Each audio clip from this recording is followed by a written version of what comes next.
तो पीएम मोदी देंगे 51,000 लोगों को सरकारी नौकरी। तेलंगाना में इसी दिन चुनाव भी।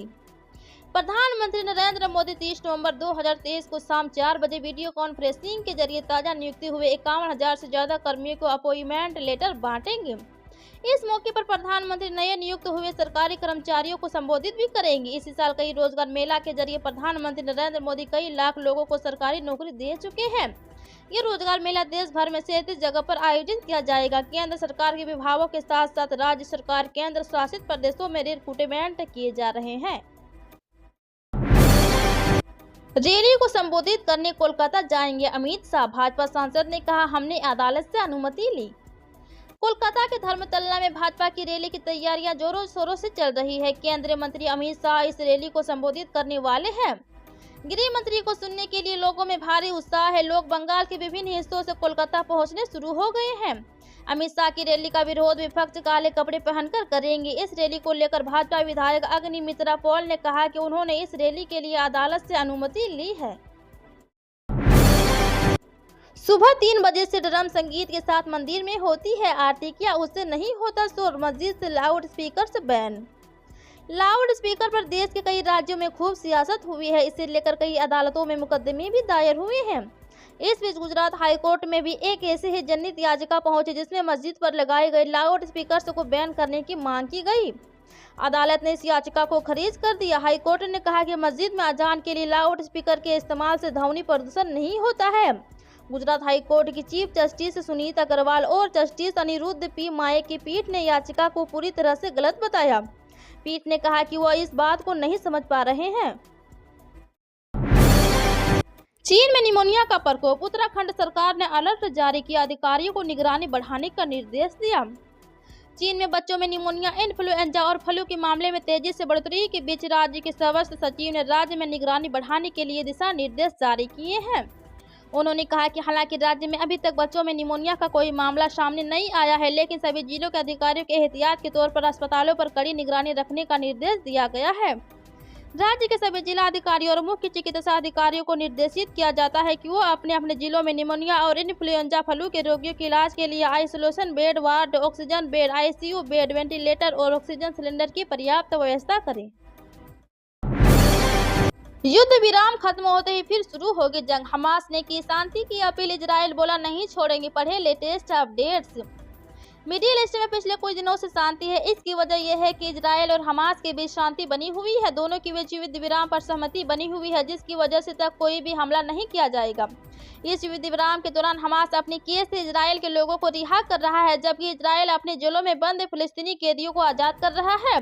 गाजा में भी पिछले 4-5 दिनों से बम बरसना बंद हुए हैं, जिसकी वजह से लोगों को उम्मीद है कि जल्द ही वह सामान्य जिंदगी में लौट सकते हैं। बालाघाट पोस्टर बैलेट मामले में दिग्विजय सिंह बोले, नोडल अफसर का निलंबन पर्याप्त नहीं, कलेक्टर पर भी। मध्य प्रदेश के बालाघाट के पोस्टल बैलेट कांड में जिला निर्वाचन अधिकारी के अभय दान देने पर पूर्व मुख्यमंत्री दिग्विजय सिंह ने सवाल उठाया है। उन्होंने कहा कि इस मामले में केवल नोडल अफसर का निलंबन करना पर्याप्त नहीं है। वहीं विधि विशेषज्ञ और कांग्रेस के राज्यसभा सदस्य विवेक तन्खा ने भी निर्वाचन आयोग से कड़ी कार्रवाई की अपेक्षा की है।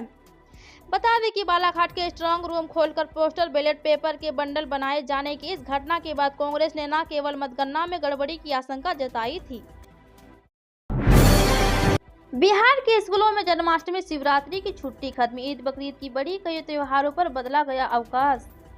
शिक्षा विभाग ने सोमवार को 2024 का अवकाश तालिका जारी कर दिया है। इसमें हिंदू के प्रमुख त्योहार शिवरात्रि, रामनवमी, श्रावण की अंतिम सोमवार, तीज, ज्योतिया, जन्माष्टमी, अनंत चतुर्दशी, भैया दूज, गोवर्धन पूजा, गुरु नानक जयंती, कार्तिक पूर्णिमा के अवकाश को खत्म कर दिया गया है।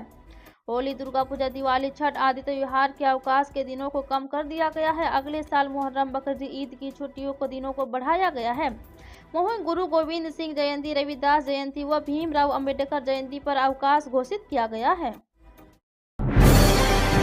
युद्ध नहीं, शांति चाहिए। हमारे बच्चों को यूक्रेन से वापस बुलाओ। पुतिन के खिलाफ सड़कों पर उतरी सैनिक परिवारों की महिलाएं। यूक्रेन पर रूस के हमले के 1 साल 9 महीने का वक्त गुजर चुका है, लेकिन जंग का कोई समाधान नहीं निकला है। हजारों रूसी सैनिक अभी भी यूक्रेन में जंग लड़ रहे हैं। इधर दूसरी ओर उनके परिजनों का गुस्सा रूस के राष्ट्रपति व्लादिमीर पुतिन पर फूट रहा है। राजधानी मॉस्को में बड़ी संख्या में रूसी सैनिकों के परिवार के लोगों ने विरोध प्रदर्शन कर कहा है कि उनके बेटे और पति वापस आइए। सोशल मीडिया पर विरोध प्रदर्शन के तमाम वीडियो सामने आ रहे हैं। इनमें रूस में जंग लड़ रहे सैनिकों की माताओं, बहनों, बेटियों और पत्नियों ने हिस्सा लेकर नारेबाजी की है। महिलाओं की मांग है पीएम गरीब कल्याण अन्न योजना 5 साल बड़ी 81 करोड़ लोगों को होगा लाभ। प्रधानमंत्री नरेंद्र मोदी की अध्यक्षता में हुए केंद्र कैबिनेट की बैठक में गरीब कल्याण अन्न योजना के लेकर बड़ा फैसला हुआ है। सरकार ने इस योजना को 5 साल के लिए बढ़ाने का फैसला किया है। केंद्र कैबिनेट की बैठक के बाद केंद्रीय मंत्री अनुराग ठाकुर ने यह जानकारी दी। उन्होंने बताया कि 1 जनवरी 2024 से पीएम गरीब कल्याण अन्न योजना के 5 साल के लिए बढ़ा दिया गया है। इससे 81 करोड़ लोगों को फायदा होगा।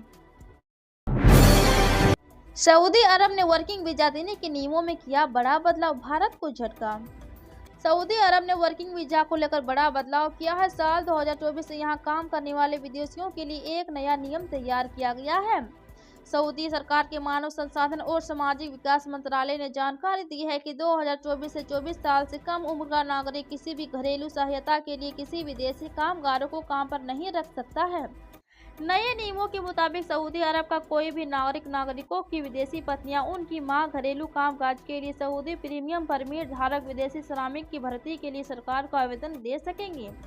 इन नियमों को घरेलू श्रम बाजार को नियंत्रित करने के लिए लागू किया गया है। सऊदी की सरकार ने विदेशी नागरिकों को वेतन देने के लिए STP पे और उरपे ऐड जैसे डिजिटल प्लेटफॉर्म के जरिए से सेलर